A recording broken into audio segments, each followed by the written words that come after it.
Hello दोस्तों, कैसे हो आप लोग। आई होप आप अच्छे होंगे। आज जिस टॉपिक पे मैं आपके सामने बात करने वाला हूँ वो है मोटिवेशन।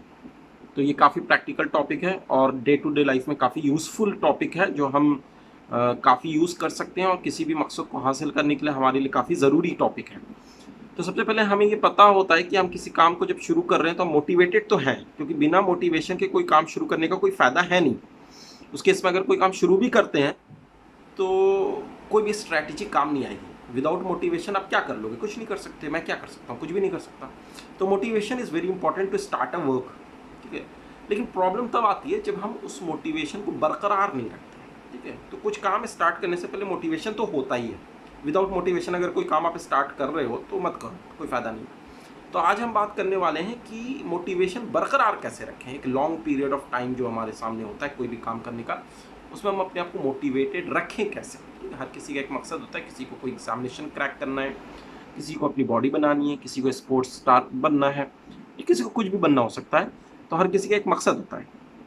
तो बेसिकली कोई भी काम जो हम शुरू कर रहे हैं, हमने डिसाइड किया है, तो शुरू करने से पहले 3 पॉइंट का हमें ध्यान रखना है। और शुरू करने के बाद हमारे साथ कुछ प्रॉब्लम्स आ सकती हैं, तो उस बीच में 4 पॉइंट का ध्यान रखना है।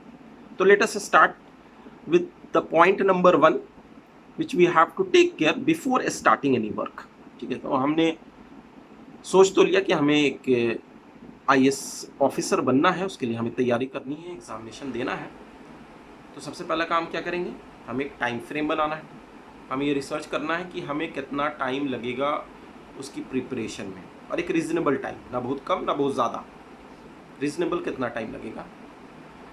और उस टाइम फ्रेम के हिसाब से अपने आप को मेंटली प्रिपेयर रखना है। ये नहीं कि अरे यार अभी तक अचीव नहीं हुआ। अगर पहले से पता हो कि अच्छा इतने टाइम में तो अचीव होता ही नहीं है, तो हम हताश नहीं होंगे। ऐसे उठे उठे चले गए, यार बॉडी बनानी है, चलो 1 महीने में बॉडी बना लेंगे। 1 महीने में तो बॉडी बनती नहीं है, 1 महीने में तो बस वार्म अप होता है। तो हमें पहले से पता होना चाहिए कि जो भी हमारा मकसद है उसमें कितना टाइम लगेगा। जाके जिम ट्रेनर से पता करते हैं, वीडियोस देखते हैं, बुक पढ़ते हैं और कुछ एक्सपीरियंस हासिल करते हैं। उसके बाद हम डिसाइड करते हैं कि कितना टाइम लगेगा। तो 6 महीने लगेंगे, साल भर लगेंगे, जो भी टाइम लगेगा, तो एक टाइम फ्रेम बनाएंगे कि इतना टाइम लगेगा। दूसरा पॉइंट जो इंपॉर्टेंट है किसी काम को शुरू करने से पहले वो है रिस्क एनालिसिस। जब हम काम स्टार्ट करें तो उससे पहले उसकी रिस्क एनालिसिस करनी इंपॉर्टेंट है। क्या हर्डल्स और प्रॉब्लम्स आएंगी ड्यूरिंग द प्रिपरेशन, उसके बारे में सोचना ज़रूरी है। हम बीमार पड़ सकते हैं, हम किसी दूसरे शहर जा सकते हैं, उसमें हम काम नहीं कर पाएंगे अपना। तो ये सारी प्रॉब्लम्स आ सकती हैं। कुछ ऐसी भी प्रॉब्लम्स आ सकती हैं जो आपने पहले से नहीं सोचा होगा, तो उसके बारे में भी आप सोच लो कि कुछ ऐसी प्रॉब्लम्स आएंगी जिसके बारे में मैं नहीं सोच रहा हूँ। ठीक है, तो उसके लिए मैं मेंटली प्रिपेयर्ड हूँ। तो अगर ऐसी कोई प्रॉब्लम आती भी है जिसके बारे में आप सोचे हो या नहीं सोचे हो, तो आप हताश नहीं होंगे, क्योंकि आपको पता था कि कुछ रिस्क एनालिसिस आपने कवर कर रखा है उस सिचुएशन में आपको क्या करना है। ठीक है, कुछ दिन का गैप अगर हो भी जाता है तो आप ना मायूस नहीं हो जाओ कि 15 दिन में मैंने जिम नहीं की। अरे कोई बात नहीं, ब्रेक हो गया। तो आपका रिस्क एनालिसिस होना चाहिए। तीसरी चीज़ जो इंपॉर्टेंट है वो है डिस्ट्रैक्शन से बचना। कई बार क्या होता है कि भाई मुझे क्रिकेटर तो बनना है, 2 महीने प्रैक्टिस की, उसके बाद सोचा यार देखो फुटबॉल में तो अपॉर्चुनिटी भी ज़्यादा है, कंपटीशन भी कम है, तो let us become a fit footballer. अब वहाँ पे क्या होगा कि अब आप फुटबॉल की तैयारी करोगे, लेकिन ऐसे तो आप फिर कुछ भी नहीं बन पाओगे, फिर तो आप बास्केटबॉल की तैयारी करोगे 4 महीने बाद। तो you don't have to get distracted by new goals. आपको ये पता होना चाहिए कि आपका गोल क्या है और आप उसके लिए परजर्वेंस और कमिटमेंट के साथ, पूरी लगन के साथ लगे हो। कोई भी काम बिना लगन के नहीं होता, चाहे छोटा काम हो या बड़ा काम हो। छोटे काम के लिए कम लगन चाहिए, बड़े काम के लिए बड़ी लगन चाहिए, लेकिन लगन चाहिए। तो ये आपको पहले सोचना होगा कि लगन के बिना काम नहीं हो सकता। अपने आप को बार बार बदलने से, अपने एम को बदलने से आप मकसद को हासिल नहीं कर सकते। तो 3 जो इंपॉर्टेंट पॉइंट्स हैं किसी काम को शुरू करने से पहले, वो क्या है आपने नोट कर लिया होगा। पहला पॉइंट ये है कि टाइम फ्रेम बनाना है, एक रीजनेबल टाइम फ्रेम। दूसरा पॉइंट ये है कि आपको रिस्क एनालिसिस करनी है, प्रॉब्लम्स जो आने वाले हैं उसके लिए पहले से मेंटली प्रिपेयर रहना है, तो आप डिमोटिवेटेड नहीं होगे। तीसरा पॉइंट ये है कि आप डिस्ट्रैक्ट मत हो कोई भी नई अपॉर्चुनिटीज से। तो देर आर बेसिकली 3 पॉइंट्स। अब हम आते हैं, जब हमने काम शुरू कर दिया उसके बाद हमें किन बातों का ध्यान रखना है। तो कई बार हम बोर हो जाते हैं, कई बार हमारा प्रोडक्शन कम हो जाता है, हम आउटकम नहीं दे पाते हैं, अपने ज़्यादा बोर हो जाते हैं। तो अपने आप को बहुत ज़्यादा पुश नहीं करना चाहिए, ब्रेक ले लेना चाहिए। 1 दिन 2 दिन का ब्रेक ले लो, अपने काम को भूल जाओ और रिलैक्स हो जाओ, रिफ्रेश हो जाओ, कहीं घूम आओ, उसमें अपने काम को भूल जाओ। जब आ जाओ तो फिर अपने काम को कंटिन्यू करो उसी लगन के साथ और नए एनर्जी के साथ। तो एक ब्रेक लेते रहना time to time, very important. ठीक है, एकदम बैल की तरह लगे हुए हैं तो क्या हो जाएगा कि थक जाओगे आप, प्रोडक्शन नहीं आएगा, आउटकम नहीं आएगा। ठीक है, दूसरा ये कि आप ब्रेक में या फिर ऐसे भी अपने परफॉर्मेंस का रिव्यू करो। Performance review is the second important thing. ये नहीं कि 2 महीने आपने जिम की और जो रिजल्ट लोगों का आता है वो रिजल्ट आपको दिखा नहीं, तो आप क्या होगे, मायूस हो जाओगे।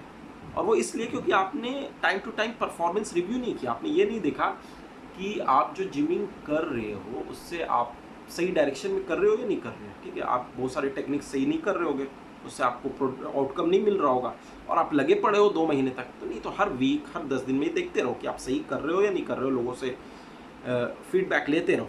ठीक, मैं भी जैसे फीडबैक आपसे लेता हूँ कि मैं सही वीडियोस बना रहा हूँ या नहीं बना रहा हूँ, वैसे आप भी फीडबैक लेते रहो और अपने आप को खुद सोचो कि मैं कर रहा हूँ सही या नहीं कर रहा हूँ, इससे सक्सेस मिलेगी या नहीं मिलेगी, या मैं बस ऐसे ही लगा हुआ सॉरी।